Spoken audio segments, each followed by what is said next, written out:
Good evening, everyone. The topic for today's discussion would be pancreatic necrosis.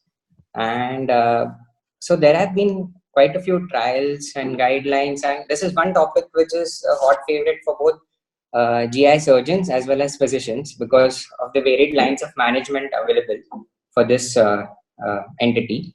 And this is something which we at our hospital always believe that it's a teamwork, and it involves both the surgeons and the physicians equally. And so this is the topic of today's discussion. So starting with the outline for today's talk would be what are the basic concepts of pancreatic necrosis, what are the indications for drainage or debridement of pancreatic necrosis, the landmark trials which actually changed our approach towards management of pancreatic necrosis, and they include the well-known Panther trial and the recent tension trial, recent as in still 2018. And what did the American Gastroenterology Association in 2020 come up with a clinical practice update for the management of necrotizing pancreatitis. So I've tried to summarize these and what lies ahead. So what is the future going to be? So I would like to focus on that in the end, just a single slide. So to begin with, the concept of acute necrotizing pancreatitis or pancreatic necrosis. So we all know pancreatitis, acute pancreatitis can have two phenotypic presentations. One being the interstitial edematous pancreatitis variant and the other being the necrotizing pancreatitis. Depending upon the time frame from the onset of pancreatitis, the collections or the local complications which happen in a case of acute pancreatitis are labeled as acute pancreatic fluid collections, which can be pancreatic or peripancreatic, and they do not have a encapsulation or no wall formed. And after 4 weeks, when they form some encapsulation or a wall, they are called as pancreatic pseudocysts. Pseudocysts because they don't have an epithelial line. On the other hand, the necrotizing phenotype of acute pancreatitis, the acute necrotic collection is the term used for a collection which is less than 4 weeks from the onset of acute pancreatitis, and walled of necrosis when the collection is which matures after 4 weeks. So that is called as walled of necrosis. One specialty about this necrotizing pancreatitis is that it is the incidence being 10 to 20%. We really cannot say that which patients will develop a necrotizing phenotype, or some of them have an interstitial mild pancreatitis, whereas some go on to develop a necrotizing pancreatitis. It is difficult to predict that, and we have certain parameters like C-reactive protein at 0 and 48 hours, which help in predicting the course of the disease. And the necrotizing pancreatitis often has a complex, prolonged clinical source, which is complicated by sepsis, multi-organ failure, and often a harbinger for mortality. The mortality rate being as high as 20 to 30%, especially if infection is present in the pancreatic necrotic tissue. So what are the indications for drainage or debridement of pancreatic necrosis? So as per the American Gastroenterology Association, currently it says as any infected necrotic tissue should be drained or debrided.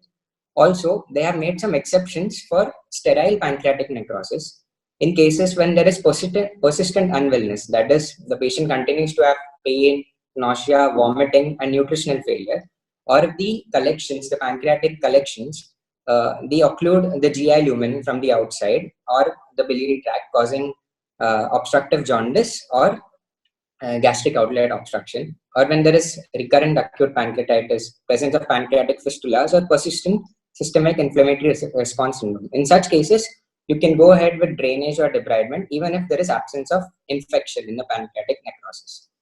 Coming to this, going back down to the year 2010, when this was published in the New England Journal of Medicine, the Panther trial. So back then, infected necrosis, the standard of care was open necrosectomy.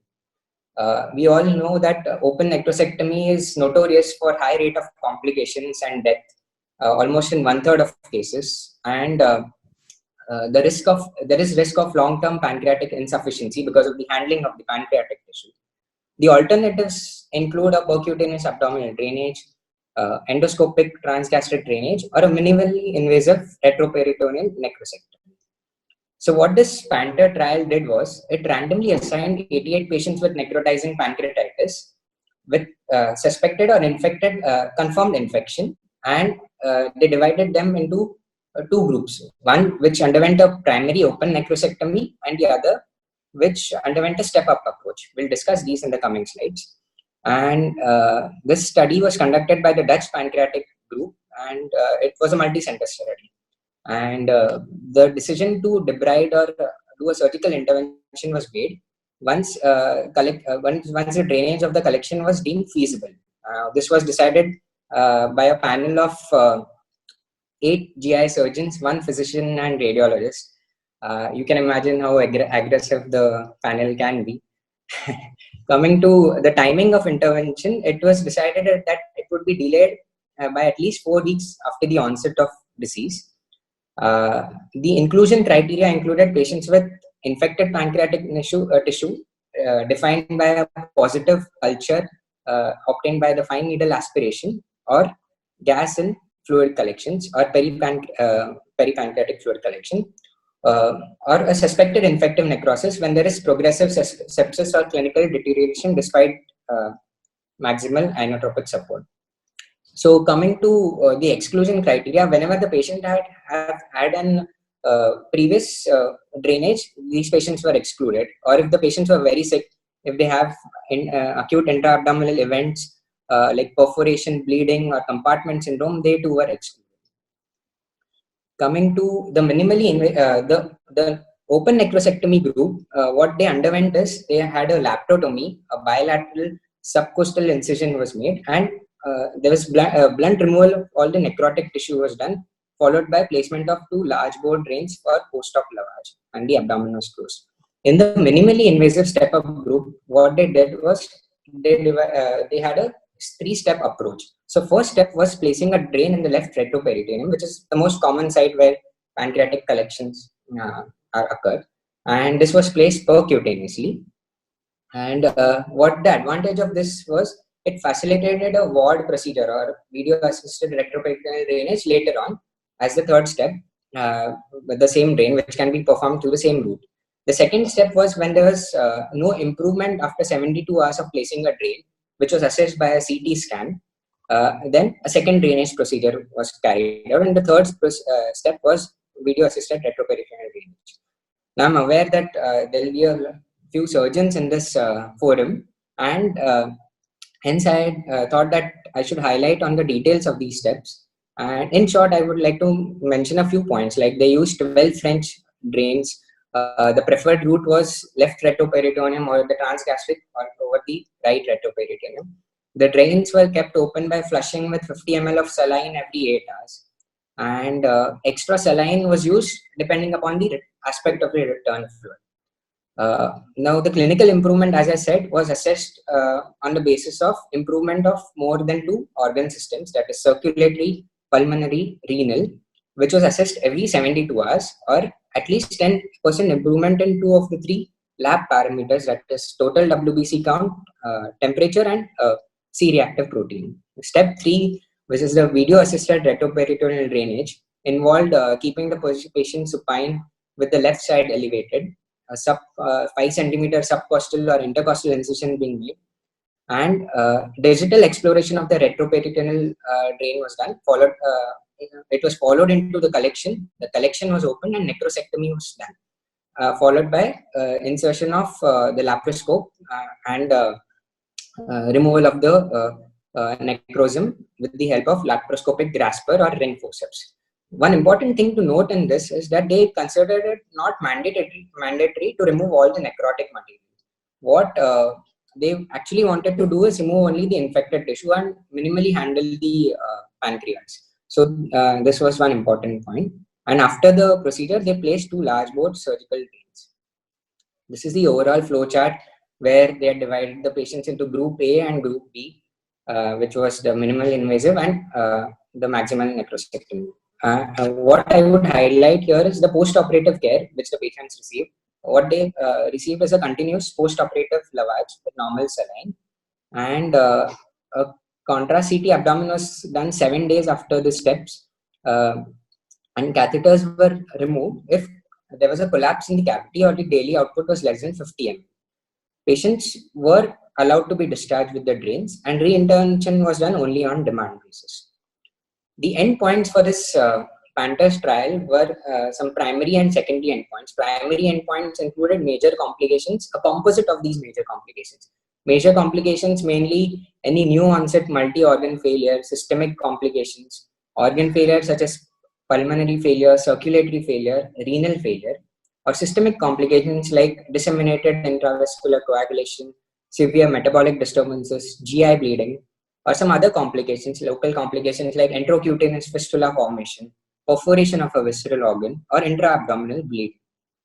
The other outcomes included formation of a long-term outcomes like new onset diabetes mellitus after the acute pancreatitis episode, formation of pancreatic fistula, use of pancreatic enzymes after the episode, and incisional hernia. So the follow-up visits were scheduled at 3 and 6 months after the discharge, and there was no interim analysis in the study. So as we see, 378 patients were initially enrolled, but finally only 88 patients underwent randomization, and they had equal patients in both almost equal patients in both the groups, the minimally invasive and the upfront necrosectomy, surgical open necrosectomy. This slide is just overview that the characteristics in both the groups were similar. The baseline demography as well as the pancreatitis characteristics, that is the CT severity index, the extent of pancreatic necrosis, and the disease severity. So also the antibiotic treatment, everything, whatever the groups, both the groups had almost similar parameters. Coming to the results, the primary and the secondary endpoints, what I've highlighted in blue is something which was statistically significant. So what they found was in the minimally invasive step-up group, there was significantly lower primary endpoint. That is, the major complications of death were significantly lower as compared to the primary open necrosectomy group. Also, the new onset or multi-organ failure systemic complications were lower as compared to the primary open necrosectomy group, as we can see in this slide.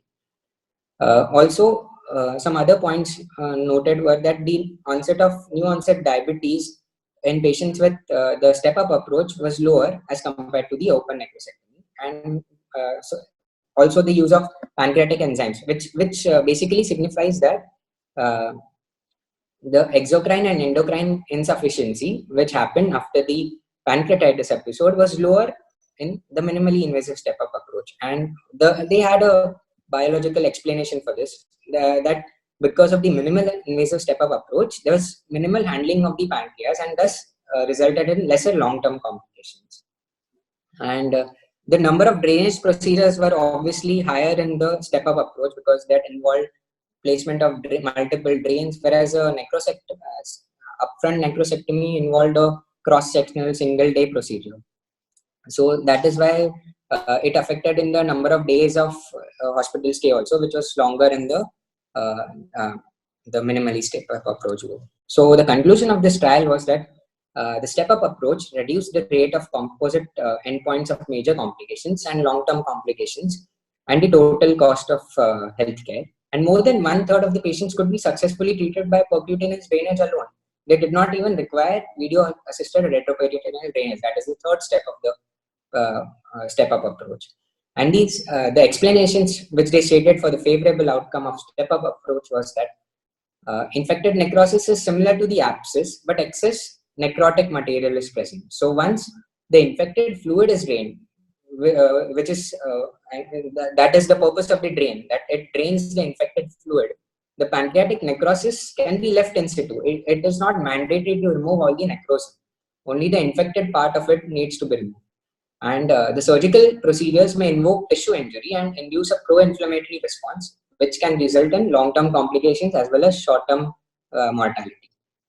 And viable pancreatic parenchyma may be removed when an upfront surgical procedure is done. So the highlight, if you want to summarize this trial into one line, I would say that this trial compared two different strategies, treatment strategies, and not two different procedures. That it did not compare ward versus the open necrosectomy. It rather compared two different strategies. It gave a whole new approach to the management of pancreatic necrosis. So this was a very important trial in pancreatitis. Coming to almost a decade after the Panther trial, now the background is like the surgical step-up approach is the current standard of care in the year 2018. And of course, the endoscopist will never stay quiet. They will also come up with certain ways. And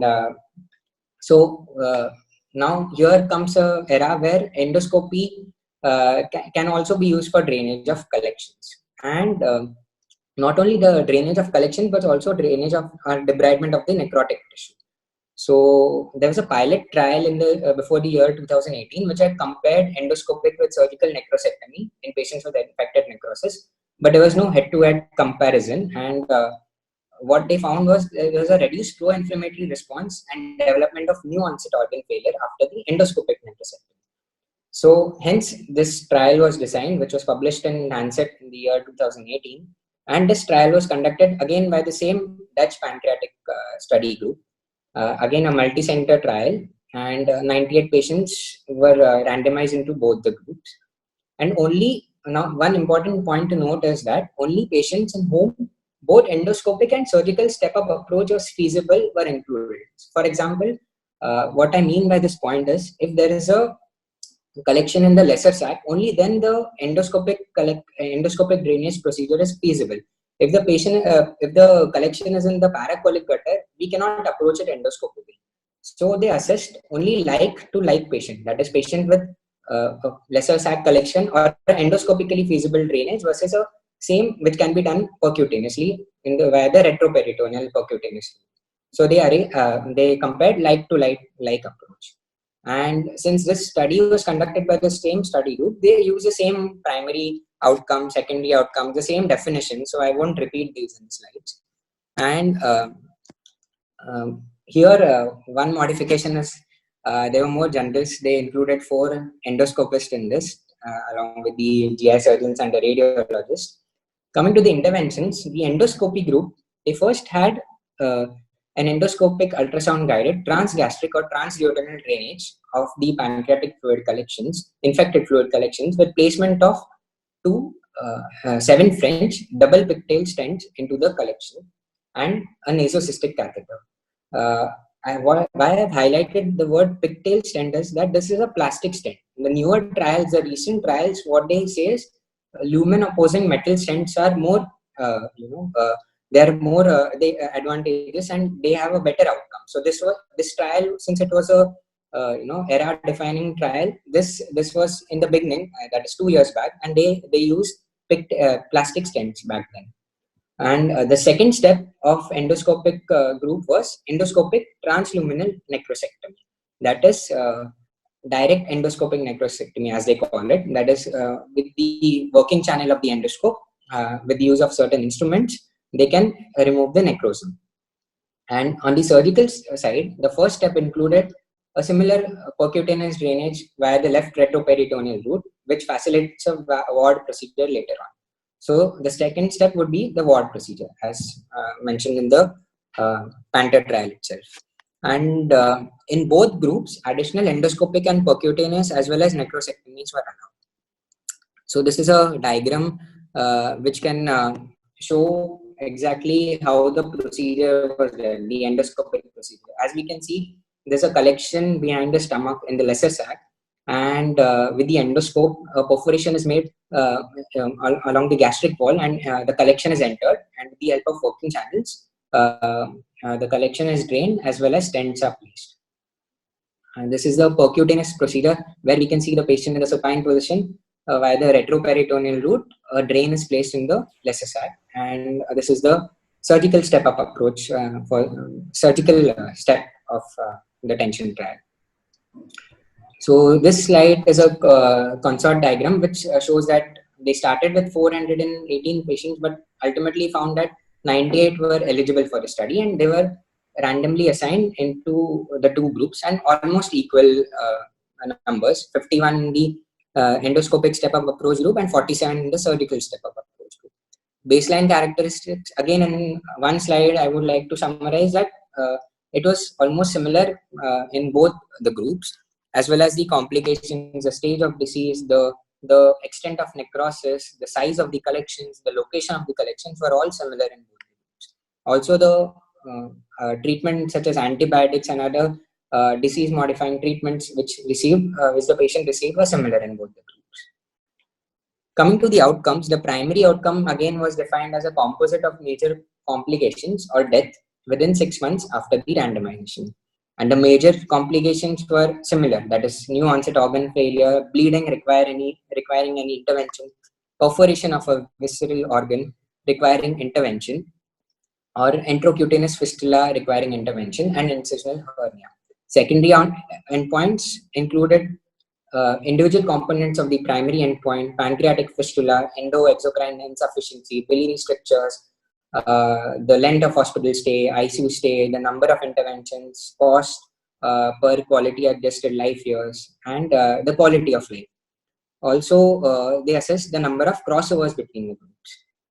So what they found is, when they compared these two outcomes in the endoscopic and the surgical step-up group, they found that most of these were similar. There was not much difference in both these groups. So, except for certain complications like pancreatic fistula, but obviously intracutaneous fistula will not form in an endoscopic procedure. It would form in a percutaneous procedure. So that was one complication which was avoided by the endoscopy. And the adverse events were also similar in both the groups, which included bacteremia, UTI, pneumonia. Not all had a relation to the procedure performed. So what they concluded is that the endoscopic step-up approach was not superior to surgical step-up approach. And coming to the beginning, that itself was the intention of this trial. It was to prove non-inferiority. That is a new procedure which was being introduced back then, and they wanted the group wanted to suggest that endoscopic step-up approach is not inferior to the already accepted, well-known, universally accepted surgical step-up approach. And however, they may not have demonstrated clinical superiority in the primary outcomes, but there was some superiority as compared to the surgical step-up group, that is avoidance of intracutaneous fistulas. So, so this was one of the advantages highlighted by the study. One more point they highlighted is that the interval between the step 1 and step 2 was shorter in the endoscopy group. That is, there was a higher threshold for ward procedure as compared to the surgical step up, where when there is already a drain left in situ,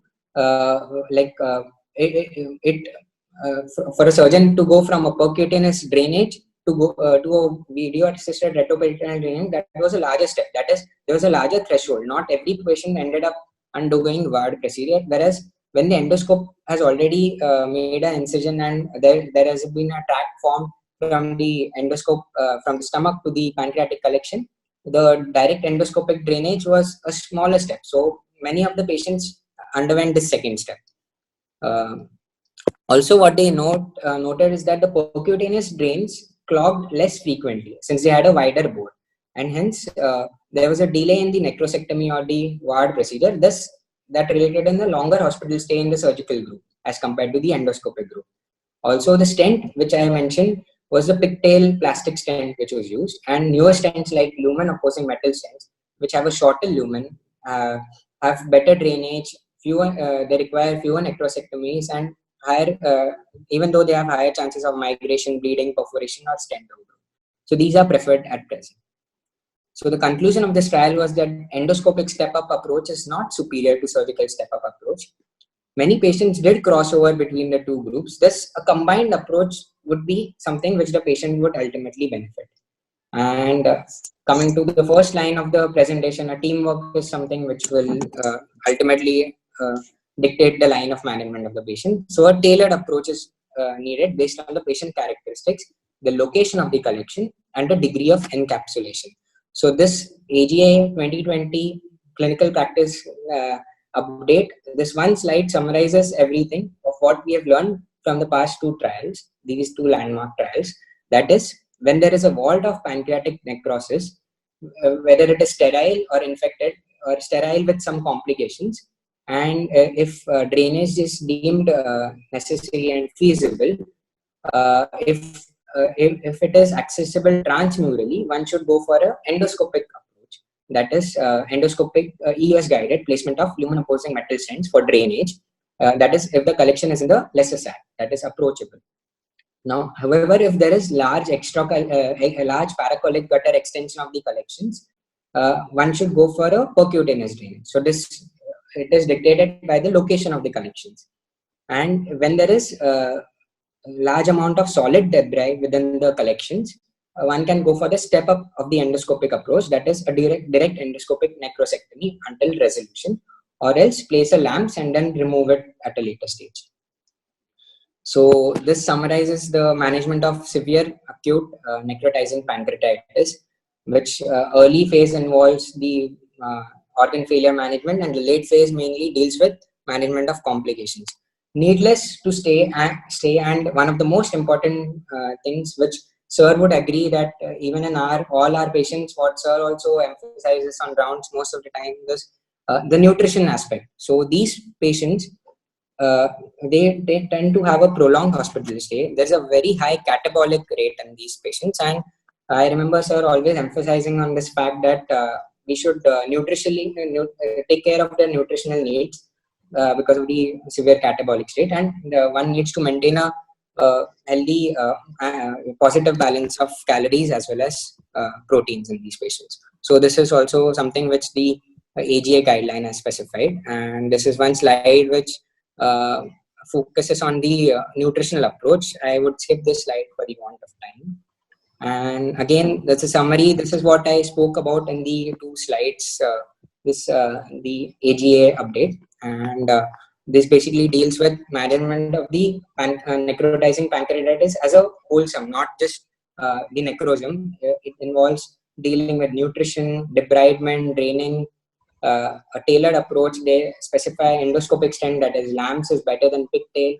And whenever there is a disconnected distal pancreatic duct, they suggest a surgery if optimal, or else a long-term transenteric endoscopic pancreatic duct stenting. So what lies ahead in the future of us? So coming to the last 2 slides of the presentation, what we saw over the last decade or so was a change in approach from a upfront surgery to a surgical step up, and then came the role of endoscopy in the management of necrotizing pancreatitis.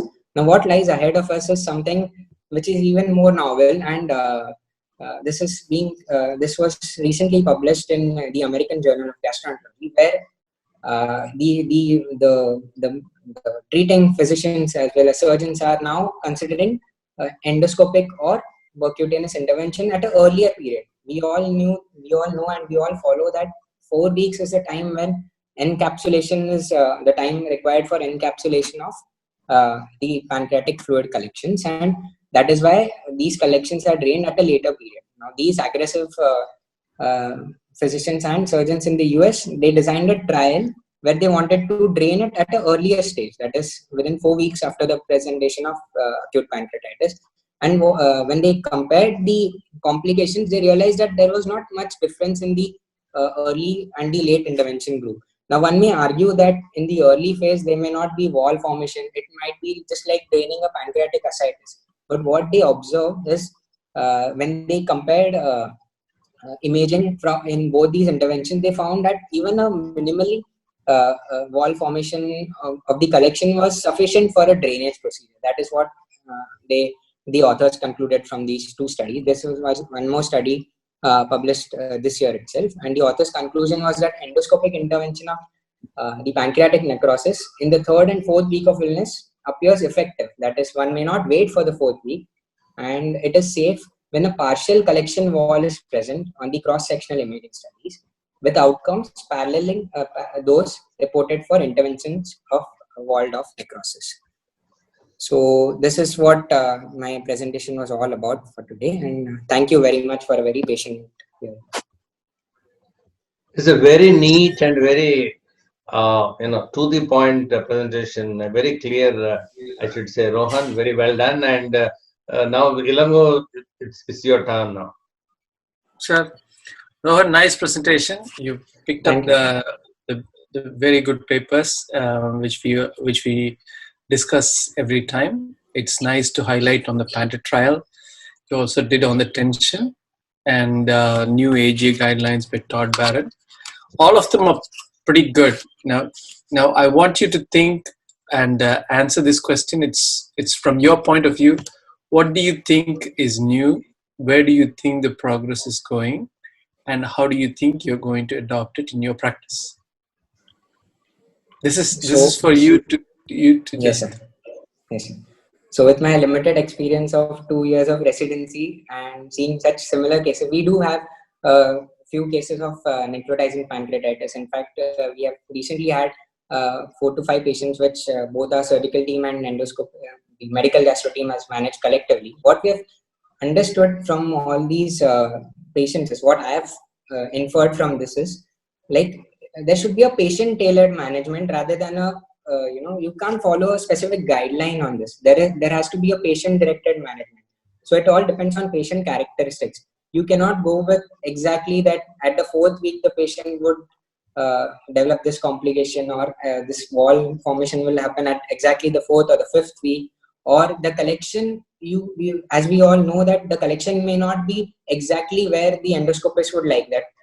It would not be ideally like just in the lesser sac where it will be easily approached by endoscopy. Sometimes you may have both the lesser sac as well as percutaneous collections in the paracolic gutters. In that cases, you may require both approaches, like an endoscopic as well as a percutaneous one. And we have to take into account various characteristics like the cost involved, the systemic inflammatory response syndrome, that is anti-nutritional aspect of the patient. Not all patients would tolerate a necrosectomy or an endoscopic procedure.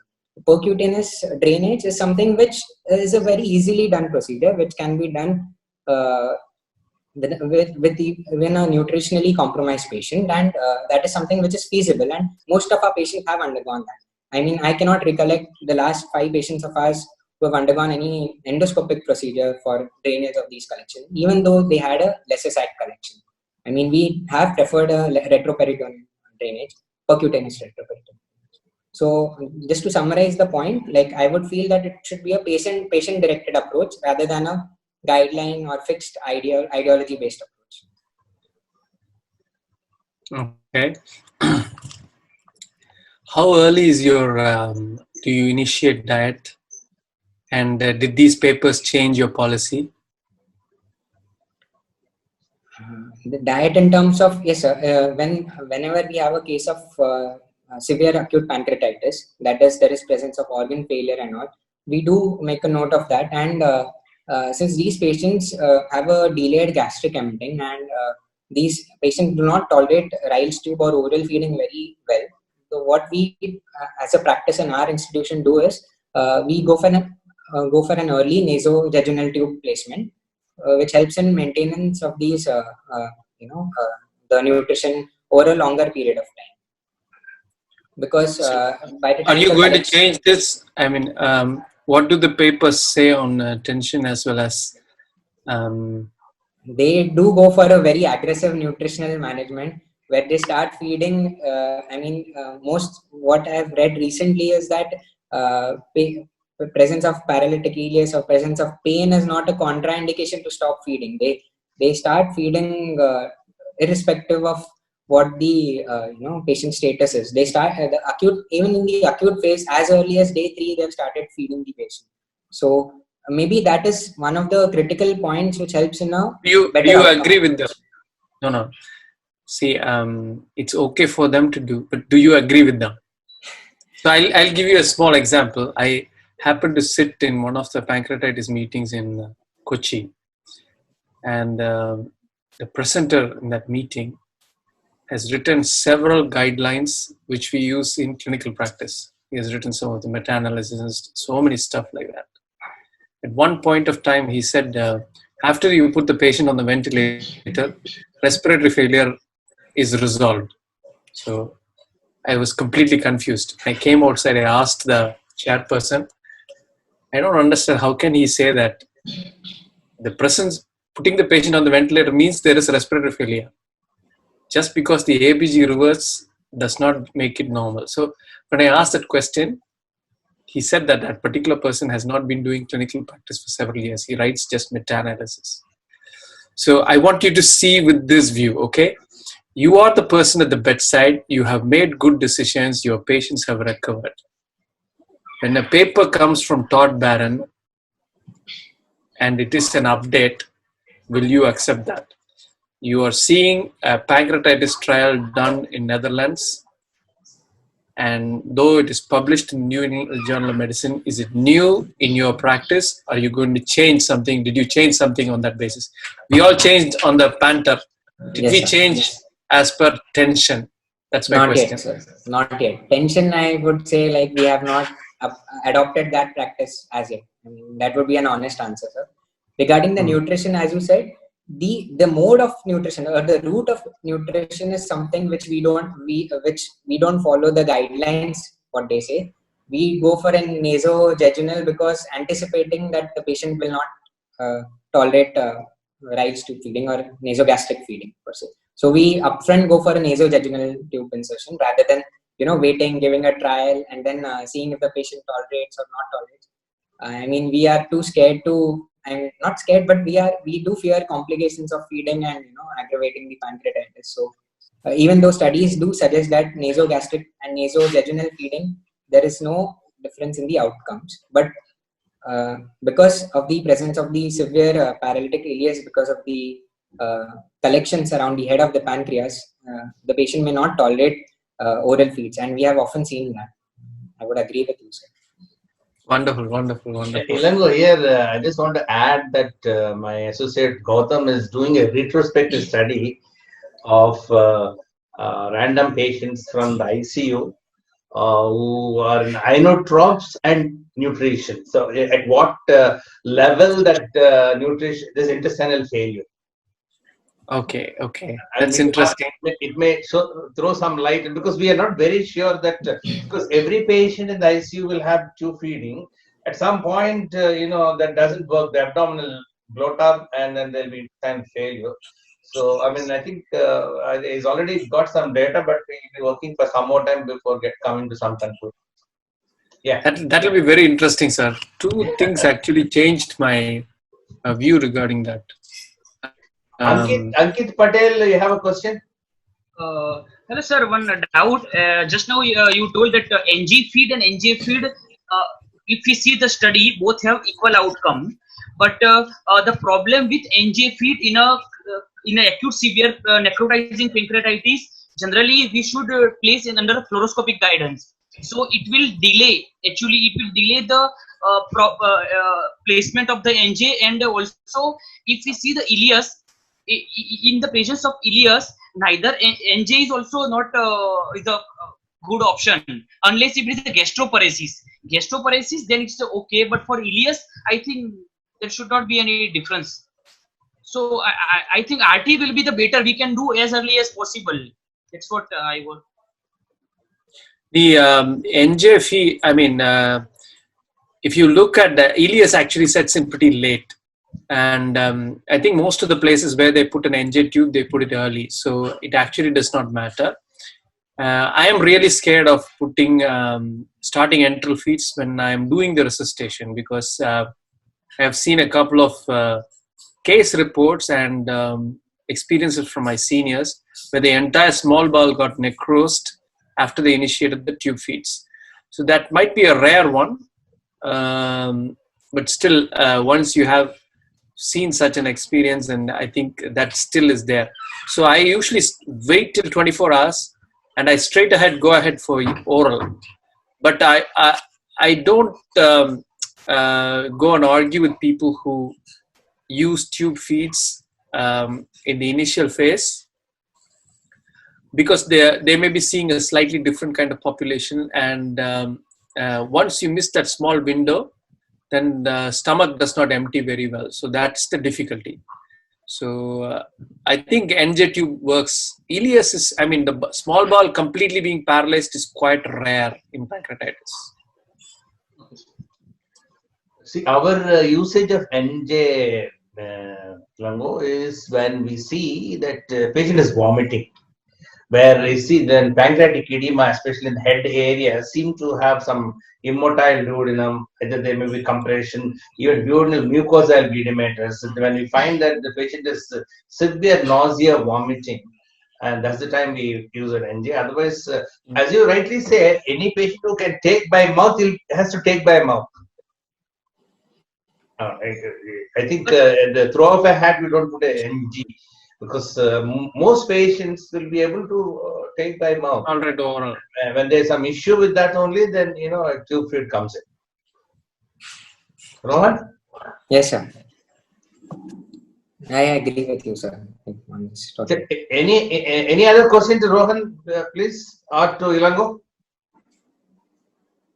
Rohan, you should summarize these data as a part of the LGS group, okay? The acute pancreatitis study group.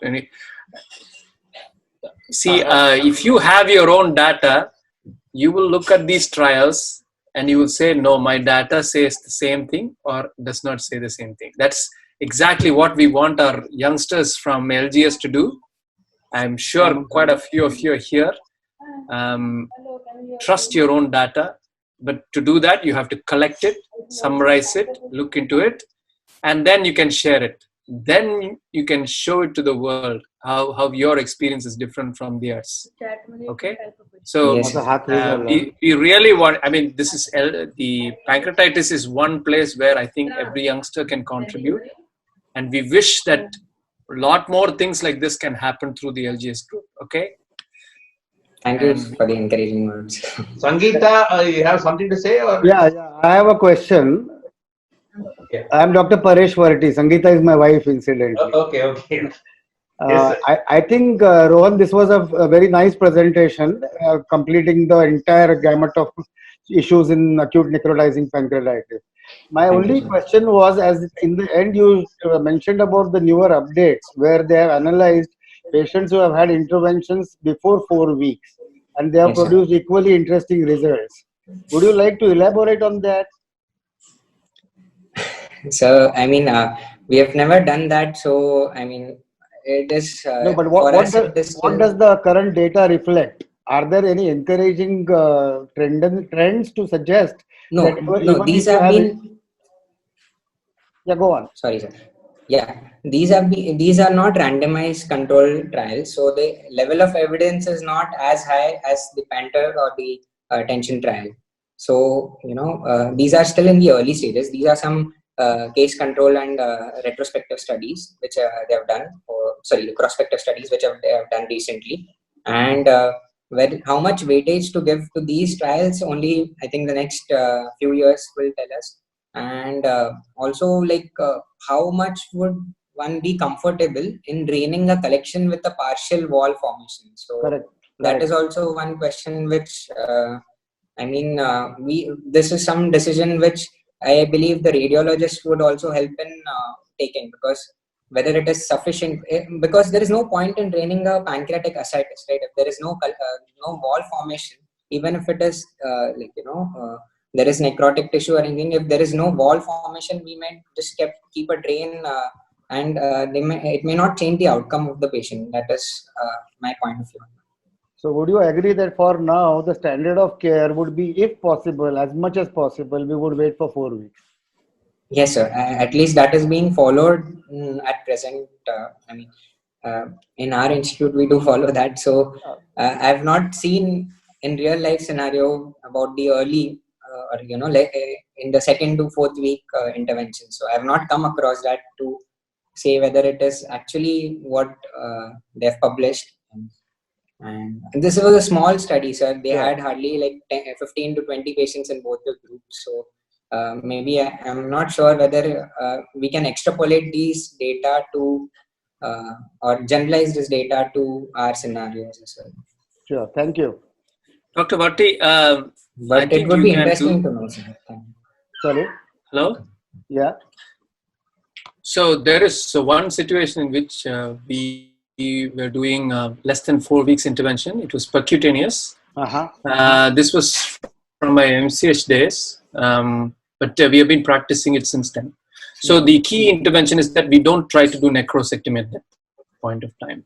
We put a percutaneous drainage in patients with persistent SARS and non-progression. Usually our necrosis, they are back home by that time. If there is no progression and it looks infected, persistent SARS, unable to feed very well, we put a percutaneous drain.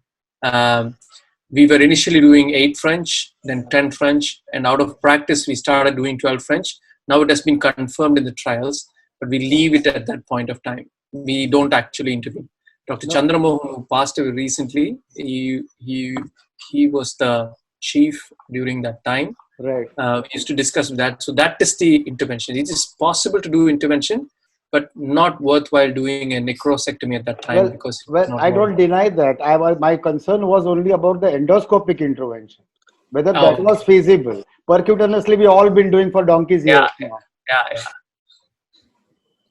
Ilango, there's a comment or question from the Facebook group. Role of early TPN. Role of early TPN acute pancreatitis. Cannot be. Rahul Kashide has asked this question from Facebook group. What is your take? We've never used early TPN. You can wait for 72 hours even without feeding in acute pancreatitis. You can stretch it up to 5 days in some circumstances, but invariably at that point of time you can restart the enteral nutrition. We have never used TPN during the first week for any patient ever. You don't have to use it. It is not required. Late situations where you're in trouble, unable to feed for several circumstances, which must be very rare. At that point, you can use TPN, but I don't think so. Total parenteral nutrition is required. Even then, it's a partial parenteral nutrition. You will still be able to give something enterally. Sir, your take? Yeah, I agree. I totally agree on that. We had occasions where there is some bubble fistulae, and where you can't use the gut. There are some situations like that. They're very useful. We often keep getting patients who are very, very sick. Actually, sort of they can't even swallow anything. Rare, actually. The use of early TPN generally, definitely not in the first week, but there are occasions we use TPN for long in patients who have unmanageable abdomen. Invariably, yes, sir. Yeah, I mean, I agree with you, sir. Sir has seen all our patients. Sir has seen all our patients of acute necrotizing pancreatitis, so we part of the same team. Well, any more comments or questions to Rohan? It's a very good presentation, Rohan. Keep up. We want to see more presentations from you. Thank you, sir. Especially in the region of pancreatitis. Okay, sir. So that is Rohan very much interested in pancreatitis? Yes, sir. It is definitely very interesting. So there's no questions. Thank you so much, Rohan. Very well presented. We want you to present more. Thank you for the opportunity. Thanks, Ilango, for moderating, and thank you all for watching.